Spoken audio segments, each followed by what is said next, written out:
Hey, what's up guys? So, andito tayo ngayon sa Fill Invest Alabang. Wise Cleaner ba to, sir? Tama ba? Okay.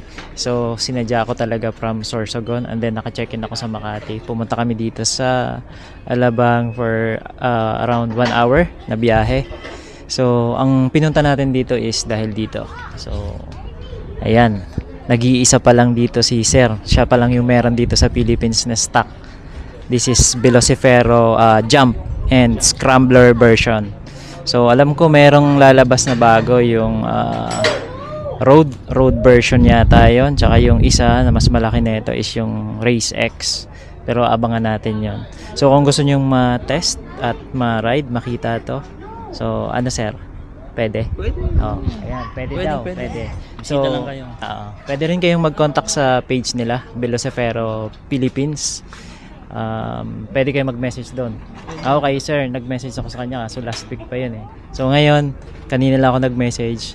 From ano kayo sir, no? Monday to Friday? Friday sana, pero okay lang naman.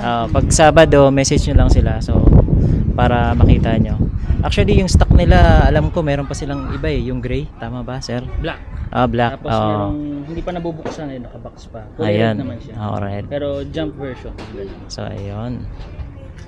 Okay, sige sir, promote mo yung page nyo. Paano ba? Hindi ako vlogger.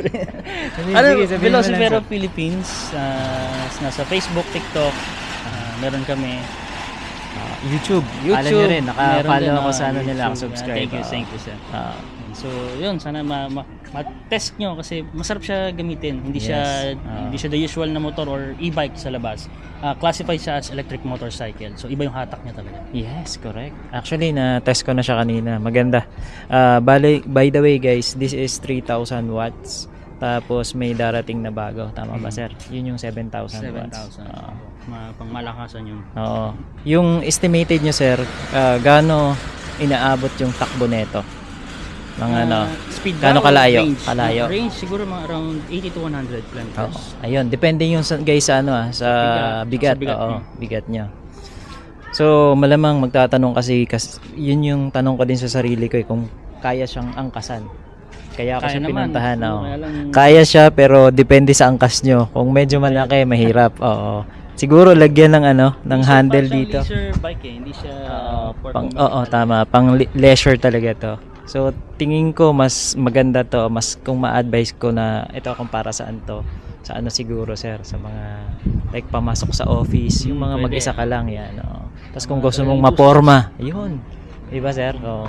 Kasi ito hindi siya common na makikita mo sa labas. Ito pala kaya tinawag na Scrambler.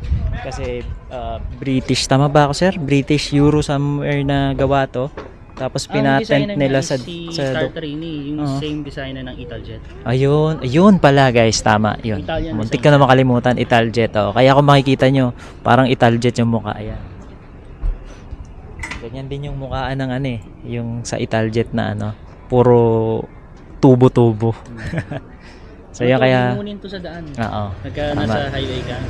Tama sir. Magugulat yung mga nagmomotor pagka huminto kayo sa stoplight. Ang bilis pala niya. Yung madalas mo maririnig eh. Kasi magugulat sila, nakukunahan mo sila. Ito pala sir, ano yung pinagkaiba nitong dalawa? Para mostly yung gulong talaga tsaka yung forma. Gulong Pero yung pinaka-motor niya, kasi dito guys, yung motor niya ito all terrain to. Parang pang dirt. Tapos yung isa pang city tire. Tapos ito may tatak na scrambler sa gilid, no? Ayan, ito. Ito siya. Tapos ito may apakan para sa passenger. Yun ito, wala. Yung difference nila. Ayan yung mukha pala, guys. Ito may jump sa gilid.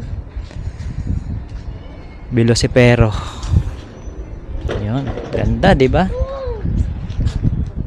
Kaya pinuntahan ko to kasi plano ko nang kuhanin eh. Pero antayin ko muna yung bago. Ayan. Ayun, sige sir. Iti-test ko muna to guys. I-try kong yung isa para ma-test natin. Yung ko lang nito is para makita ko yung niya sa daan.